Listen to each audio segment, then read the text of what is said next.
আপু আয়েশের খরচ শুধু 1 মাস দেওয়া হয়েছে, এই মাসে বলছে যে দিবে, কিন্তু এখন পর্যন্ত দেয়নি।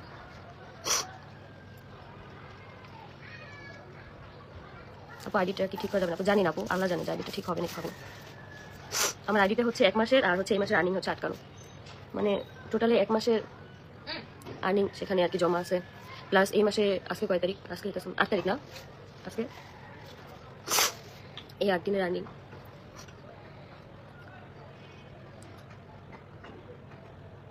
আপু কেমন আছো? কেমন আর থাকবো বলো?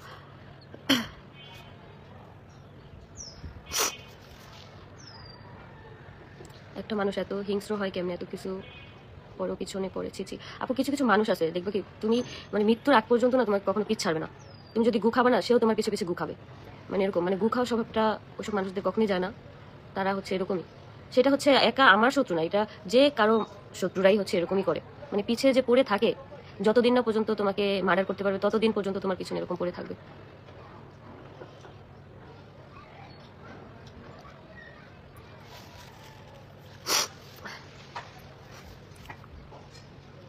কি হয়েছে আপু? আপু আমার আইডিটা হচ্ছে চলে গেছে, কি আর হবে? কোনো কিছু করার নেই। এরকম এটা তো অনবরত হয়েই আসতেছে। আমার ডিভোর্সের পর থেকে আমার আইডি অনবরতই চলে যাচ্ছে, সাসপেন্ড হচ্ছে। কিন্তু আমি দেখি না অন্য 2, 4, 5 জন মানুষ যারা হচ্ছে আইডি রান করে বা পেজ রান করে, তাদের আইডি বা পেজ এরকম ভাবে চলে যায় না, মানে অনবরত এরকম চলে যায় না। বাংলাদেশে হ্যাঁ যারা আইডি রান করে পেজ রান করে চলে যায়, বাট এইরকম আমার মতো মনে করে 1 মাস 1.5 মাস পর পরই হচ্ছে, 1 মাসও না, 1 মাসে 2 বার 3 বার করে আইডি চলে যাও, আমি কারোই দেখিনি। আখির হচ্ছে অনেকদিন আগে একবার আইডি চলে গেছিল, সেটা হচ্ছে প্রায় 7 দিনের মতো হচ্ছে ওরা ব্যাক আনতে পারেনি, তারপর হচ্ছে আনছে। কিন্তু ওই দেখলাম যে একবার, কিন্তু আমার আইডি ভাই আমি দেখি যে কয়েক মানে মাসে 2-3 বার করে আইডি আর কি চলে যায়। আর আসলে বুঝিনি এগুলো কে করে বা করা, এগুলো আসলেই বুঝতেছি না। না আমার পিছনে কেন এত পড়ে থাকতে হবে? আমার আইডি নিয়ে আমার আইডি মাসে 2 বার কেন ভিজিবল করে দিতে হবে? আপু আইনের আওতায় আনেন। আপু এগুলো হচ্ছে কোনো ডকুমেন্ট থাকে না, যার কারণে এগুলোকে আইনের আওতায় আনা যায় না। যদি আইনের আওতায় আনা যেত, একটারও 5 সাল থাকতো না আপু, একটারও 5 সাল থাকতো না। এই জন্যই হচ্ছে এইসব মানুষগুলো হচ্ছে ইয়া পায়। মনে করো দেশে তো কোনো আইন নাই, কোনো কিছুর কোনো ডকুমেন্ট নাই, কিছু ধরতে পারবে না, বুঝতে পারবে না। একবার যদি কোনোভাবে আমি ধরতে পারি, তার জেলের ভাত খাওয়াইয়া 14 শিকের ভাত খাওয়াই আমি ছাড়তাম। আপু ভালো মানুষের কপালে শান্তি নাই। আপু ভালো মানুষের কপালে শান্তি আছে, বাট খারাপ মানুষের কপালে শান্তি নেই। তারা হচ্ছে লোক দেখানো শান্তি মানুষকে দেখায় বেড়ায় যে আমরা অনেক শান্তিতে আছি, বাট কোনো প্রকার কোনো শান্তিতে নাই। সবকিছু ঠিক হয়ে যাবে আপু, ঠিক তো হবেই। শোনো আপু, আল্লাহ যার রিজিক মানে যার কপালে যতটুকু রিজিক দিছে, সেটা তুমি যত টানা হেঁচড়া করো যাই করো, তুমি রিজিকে হাত দিতে পারবে, কিন্তু রিজিক কোনোদিনও নিতে পারবে না। হয়তো আমার ওই আইডিটা চলে গেছে, বাট আমি আবার নতুন করে আইডি খুললে সেখানে ফলোয়ার কম থাকুক, বাট যদি আমার ভিউ মাশাআল্লাহ থাকে, তাহলে আমার কে থামায় রাখবে বা আমার কাজ কে বন্ধ করে রাখবে? আপু আইডির মনিটাইজেশন পেয়েছিল? হ্যাঁ আপু আইডির মনিটাইজেশন পাইছি, এই জন্যই তো এত সমস্যা। আইডির মনিটাইজেশন পাইছি না, এই জন্য এত সমস্যা।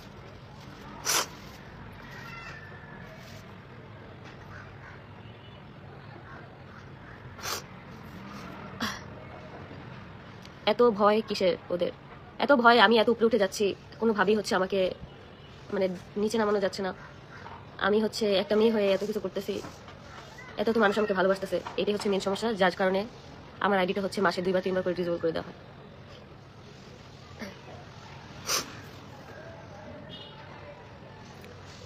আপু আয়েশ কেমন আছে? আপু আলহামদুলিল্লাহ ভালো, আয়েশ ভালো আছে। আবার কি হলো আখি আপু? আমার আইডিটা হচ্ছে আবার কুত্তায় খেয়ে ফেলছে, আর কি হবে? এটা হচ্ছে প্রতিনিয়ত হচ্ছে আমার সাথে, মাসে 2-3 বার করে এই কাহিনীটা হয়।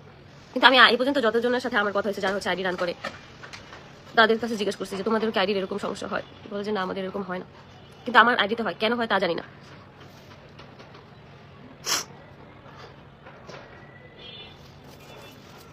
রিমান্ড আপু, বাংলাদেশে যদি প্রপার ভাবে আইনের সবাই যদি কাজ করতো, ঠিকই রিমান্ডে দিলে আপু সব বের হয়ে যেত। আমাকে যদি কোনো আইনের লোক সহায়তা করতো, মানে কোনো আইনের লোক যদি আমার পাশে থাকতো, তাহলে হয়তো আমি কোনো একটা কিছু করতে পারতাম। তোমার পিছনে অনেক শত্রু, অনেক না, অনেকের থেকেও বেশি।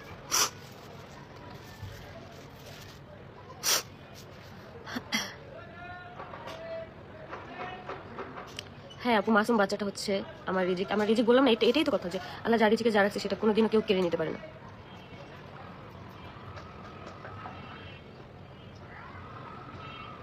না আপু, কলি আপু আমি এখন কিছু খাইনি, কারণ হচ্ছে আমরা বাসায় আসছি 7টা বাজে, মাত্র চা খেলাম, ঘুমাইছিলাম একটু, মানে ঘুম থেকে উঠেই দেখি যে এই অবস্থা।